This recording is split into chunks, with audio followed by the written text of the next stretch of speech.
You're never gonna make it, you're not good enough. There's a million other people with the same stuff. You really think you're different? Man, you must be kidding. Think you're gonna hit it, but you just don't get it. It's impossible, it's not probable, you're irresponsible. Too many.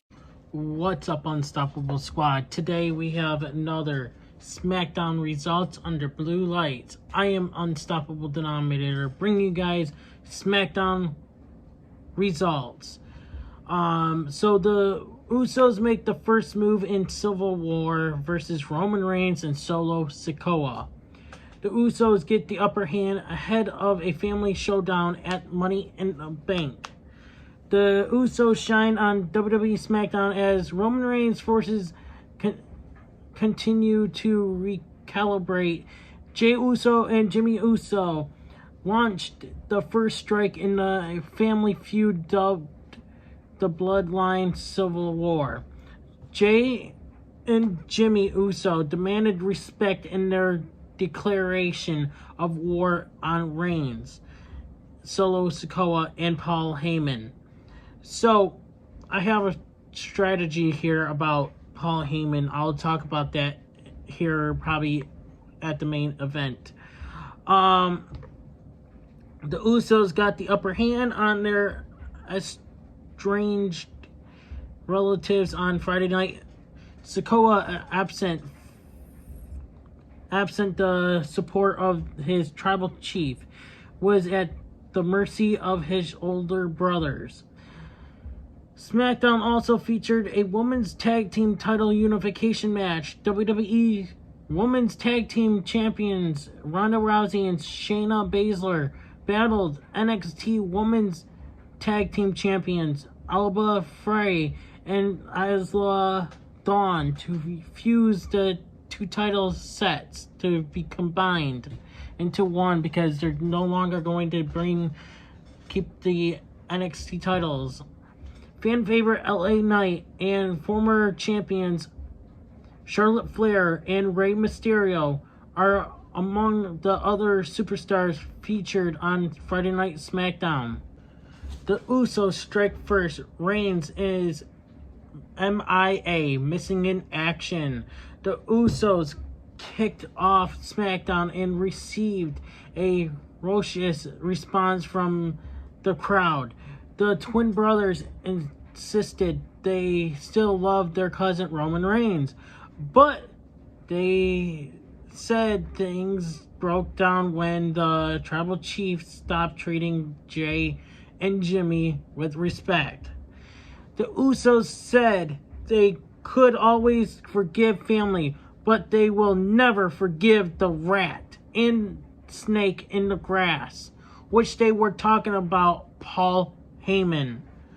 Paul Heyman is the problem. Like I said, I will talk to you guys about this situation here, maybe here or in the main event here. So Jimmy Uso accused Paul Heyman of driving a wedge between the family members. I don't know. He didn't really do much to cause a wedge into the family members. I'm sorry to say. He was just helping the tribal chief hold the titles for him. But unless if there was a situation where, where I'm missing something. Later backstage, an angry Solo Sikoa laid out Ridge Holloman with a Samoan spike in an unprovoked attack. Sikoa simply said, "I'm not in the mood tonight." Sheamus and the authority figure Adam Pearce found Holland struggling to breathe. Sheamus demanded a match with Solo Sikoa. So first match of the night, we have Rey Mysterio versus LA Knight. Originally advertised as LA Knight versus Butch versus Santos Escobar earlier Friday afternoon. A week after losing to Escobar, Knight battled his mentor, the legendary Rey Mysterio, in a singles competition. This week, things turned out much better for the loudmouth villain as he scored a surprisingly clean victory over a Hall of Famer with a blunt force trauma finisher. The excuse me, the match never really kicked into the next gear, with both veteran competitors appearing to be on a different pages at times, particularly down the stretch and leading to the finish, something that adversely affected the overall grade for the segment.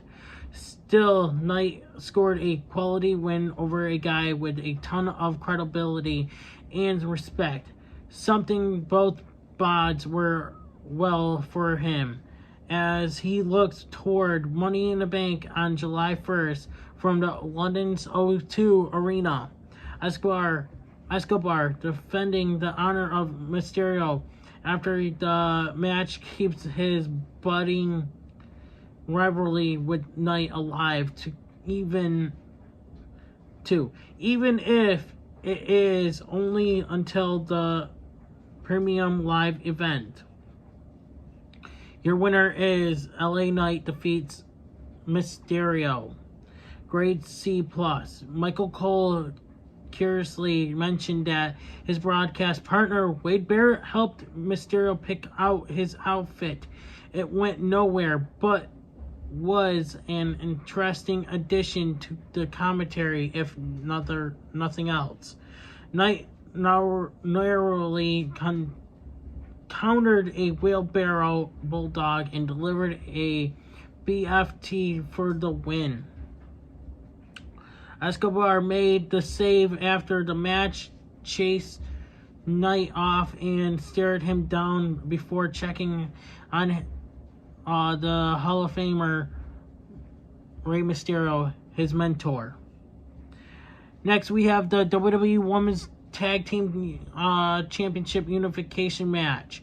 We have Ronda Rousey and Shayna Baszler predictably defeated Alba Frey and Isla Dawn to unify the WWE and NXT Women's Tag Team titles Friday, but did so quite unpredictable in a competitive match that highlights the relevancy new main roster call-ups, while still ensuring the former mixed martial arts their names in the history books. As important as that match may have been, what came after was equally so for the future of the tag division. Liv Morgan returned and alongside partner Raquel Rodriguez made clear their intentions to challenge for the titles they never actually lost. And they never actually lost the titles. If reigniting the rivalry between Morgan and Ronda Rousey in the middle of a star-studded feud helps elevate the tag titles in a meaningful way, so be it. A better than expected match, a notable return, and the setup for the next big feud in women's tag wrestling helped elevate the entire segment. Pretty much, Liv and Raquel will not get those belts back. Ronda Rousey and Baszler defeat Dawn and Frey to unify the belts. Grade B. Backstage, Solo, Sikoa, and Paul Heyman arrived, and the former delivered a devastating Samoan spike, which we will be talking about here. Rodriguez sat ringside to watch the high-stakes match. Baszler interference cut off Frey and Dawn's early onslaught. Frey fended off Ronda Rousey, wiped her out at ringside with a Topia Suicida, and her and Dawn still lost as the heels scored stereo tap-outs. After the match, Morgan returned, joining Rodriguez in a tense stare-down of the newly unified champions. Next, we have the Grayson Waller effect with pretty deadly tag team action ensues. You know, as I was sitting watching the preview, the highlights. I mean, you know, I'm surprised Dolph Ziggler's not part of the Pretty Deadly, because the guy who with the blonde hair, the long hair, you know, he looks like Dolph Ziggler. When I saw him in NXT, I'm like, who is this Dolph Ziggler knockoff person? He looks like Dolph Ziggler. You know, why isn't Dolph Ziggler involved in this tag team? Why is he not part of the tag team? You know? Instead of, what's his face there? Austin Theory. Dolph Ziggler fits in this group. I'm sorry. Because, you know, if you know what I mean. And not just that, you know, I don't know. I forgot what I was going to say. But a mostly unnecessary Grayson Waller effect featuring Pretty Deadly gave way to a tag team match against the Street Profits. And it became audibly clear in both the promo segment and in-ring action that Elton Prince and Kit Wilson were obviously ready for the main roster. Great characters and equally strong in-ring competitors. They have managed to hang with the stars. Considerable main roster experience. They will face their strongest test to date next week in London when they challenge Sami Zayn and Kevin Owens for the undisputed WWE Tag Team Championship. If I was WWE, I would split the Tag Team Championships up. On the heels of a victory of Montez Ford and Angelo Dawkins Friday night, the flamboyant villains have momentum of their side. And if it was not for the champion's considerable stature in WWE, they would be the candidate to win the gold. As it is now, they are a team with a ton of promise and potential to be the centerpiece of the tag team division for the foreseeable future. Results: Pretty Deadly defeats the Street Profits. Grade B. Top moments: what's so confusing about a team that has won WWE championships before?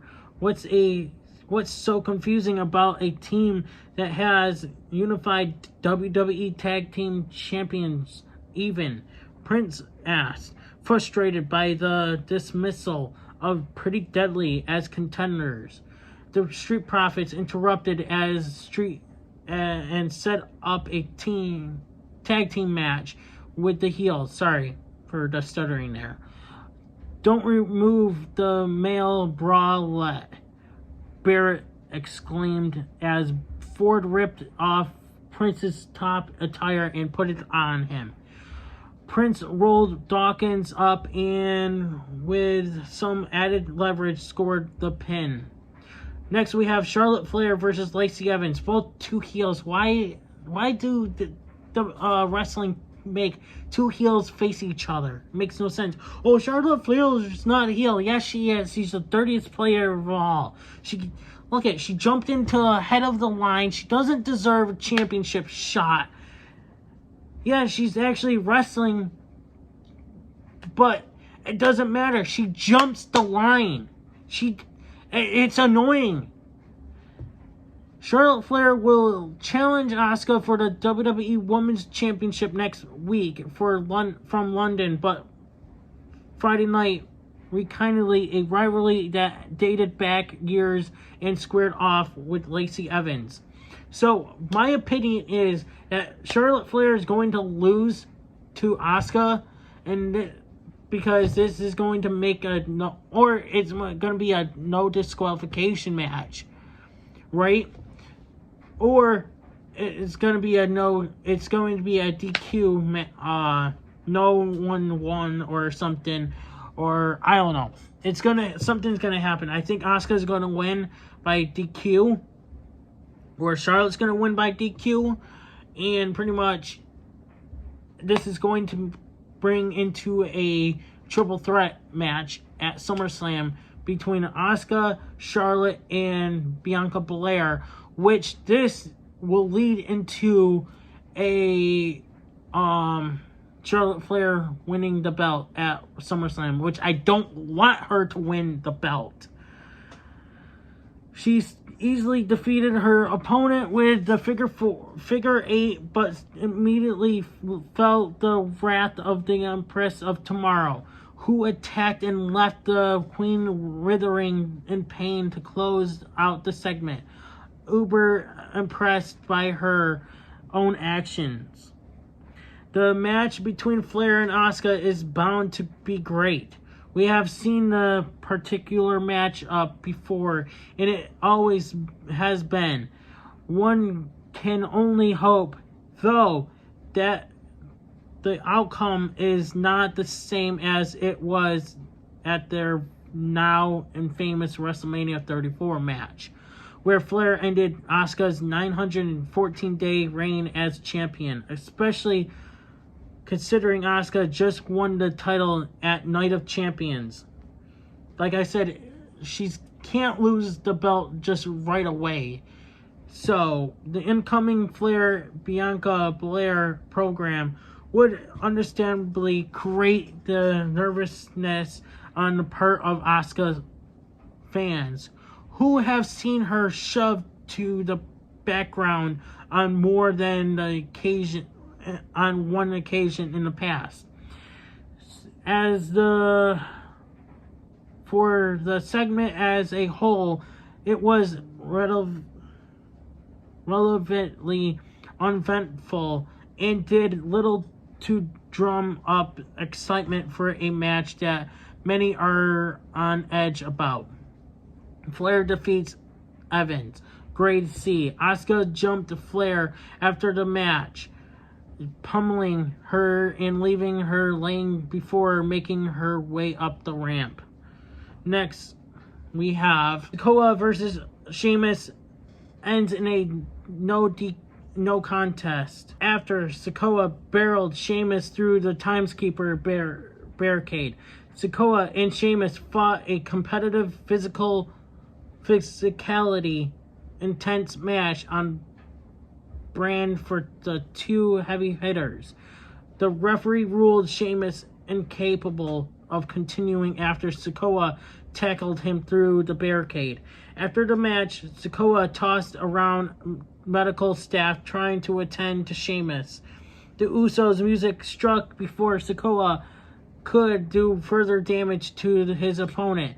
Jey Uso and Jimmy Uso laid out Sikoa with super kicks and punctured the evening with a Uso splash. The fans' feverish ovation for the Usos was fantastic to see.